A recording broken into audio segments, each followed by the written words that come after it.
In the damp fields near Aricourt, France, on September 19, 1944, a thick, bone-chilling fog clung to the ground. The kind of silence that comes only before chaos. Inside a mud-caked Sherman tank, First Lieutenant Merwin Men of the 37th Tank Battalion gripped the rim of his turret, scanning the haze. His gunner peered through the periscope, straining to catch even the faintest hint of movement in the gray void ahead. Somewhere out there, hidden by the mist, German Panthers are waiting. Tanks so fearsome and thickly armored that American shells might as well be thrown stones.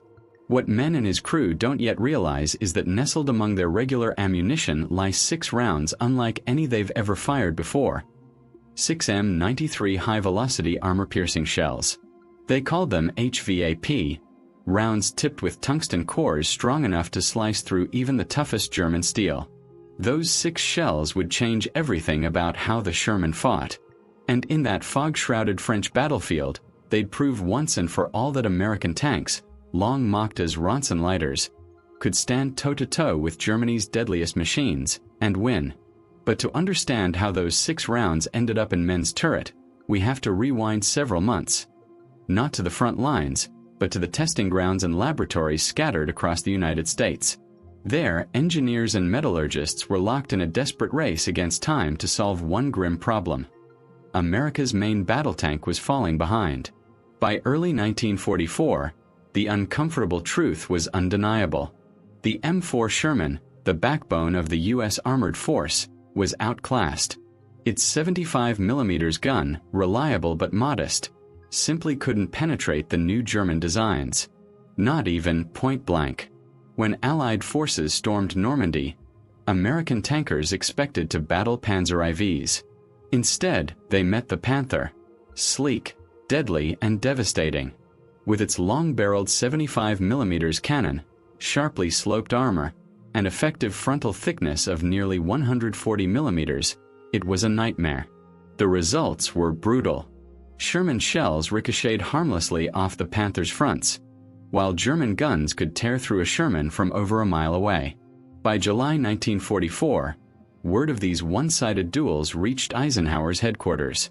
Furious, he reportedly shouted, "You mean our 76 can't knock those Panthers out? I thought it was the wonder gun of the war." The issue wasn't the gun itself, it was the ammunition. Behind the scenes, American engineers were already experimenting with something revolutionary. A round that relied not on size or mass, but on speed and density. They developed a projectile with a tungsten carbide core, one of the hardest materials on Earth, surrounded by a lightweight aluminum casing. The idea was brilliantly simple. Make the projectile smaller, denser, and faster. The result was the M93 HVAP, a round that could exceed 1,000 meters per second. It could punch through 160 millimeters of armor at close range, enough to rip through a Panther's gun mantlet and ignite the ammunition inside. But there was a catch: tungsten. Each HVAP round required nearly a kilogram of it, and tungsten was one of the most precious resources of the war. It was vital for tools, engines, and armor plating. Most of the world's tungsten came from China, and despite America's best efforts to boost production, there simply wasn't enough. By the summer of 1944, only a small trickle of these new rounds reached Europe. Tank crews received mere handfuls, 5 or 6 per vehicle, and were told to save them for when things got really bad. That moment came on September 19th, outside Aricourt. That morning, the fog was so thick you could barely see 10 yards ahead.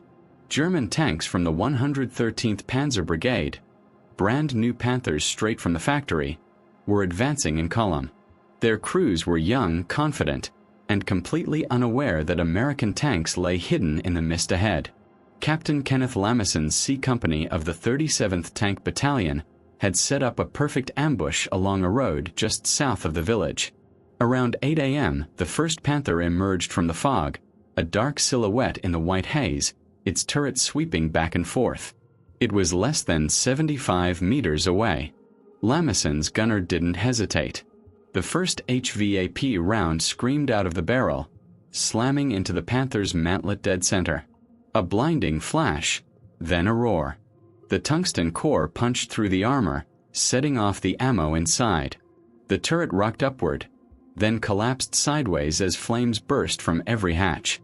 Seconds later, 2 more Panthers appeared behind it. Both met the same fate. Within moments, all 3 were burning wrecks. The survivors, panicked and disoriented, fled back into the fog, stunned that their supposed invincibility had just been shattered. Across the entire front, similar scenes unfolded. The same fog that blinded both armies now worked in America's favor. Panthers stumbled into carefully laid traps.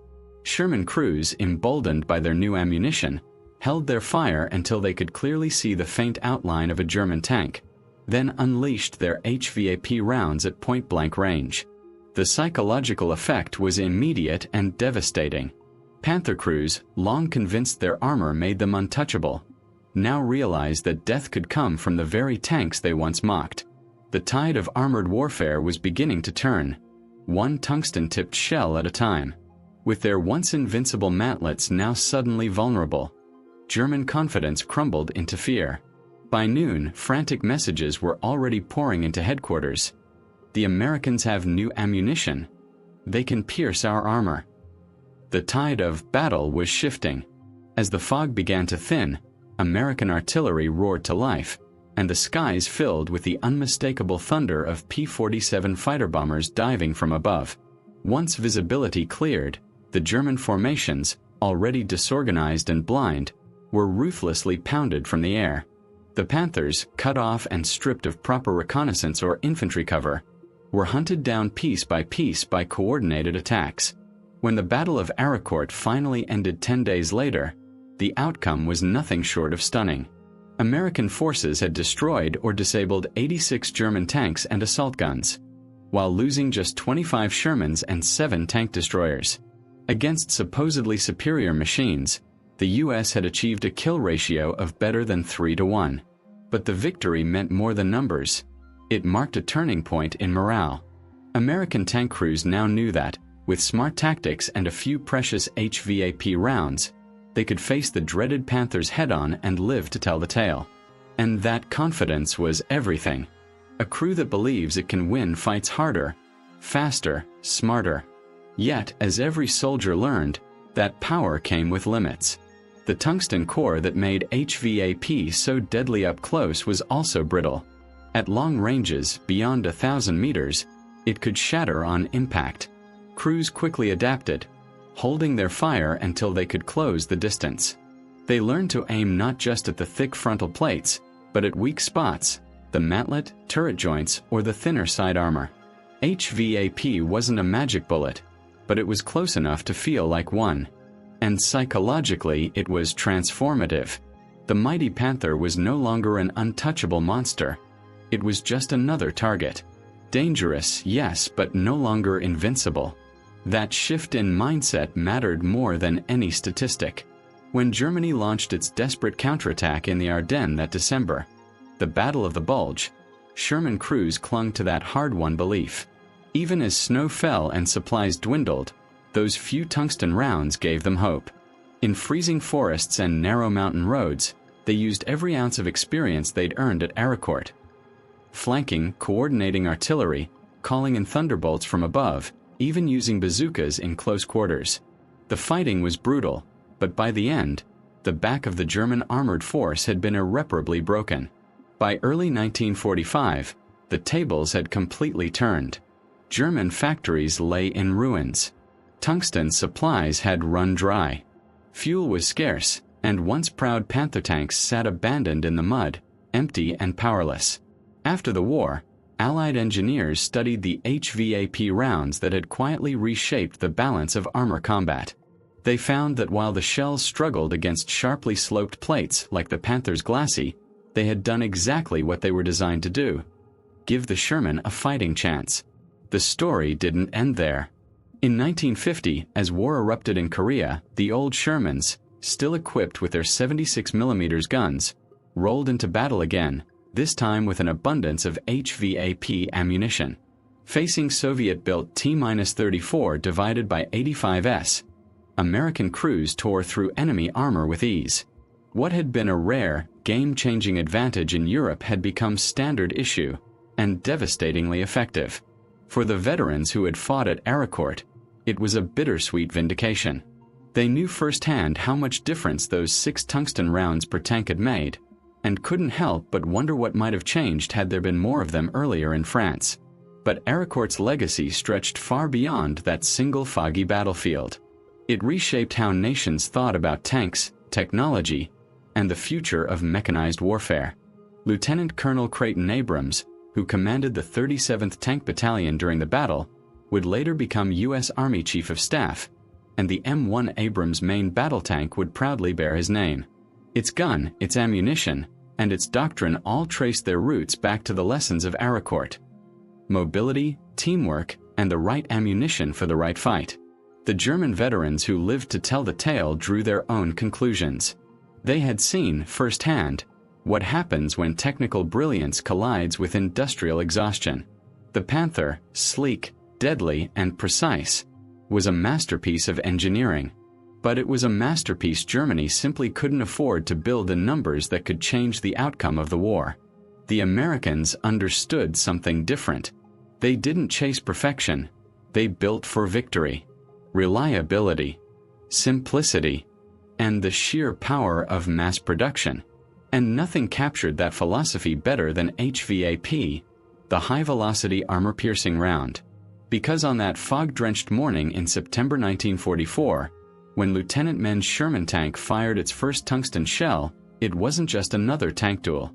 It was a turning point, a moment when innovation, necessity, and human courage merged into one, rewriting the rules of armored warfare. That day proved something powerful. Even against overwhelming odds, ingenuity and belief could change the course of war. And in the end, it wasn't the perfect tank that made history, but 6 tungsten-cored shells inside a muddy Sherman, and the men who dared to fight with them. If you enjoyed this story, make sure to hit the like button, subscribe for more incredible moments of World War history, and share this video to keep these forgotten stories alive.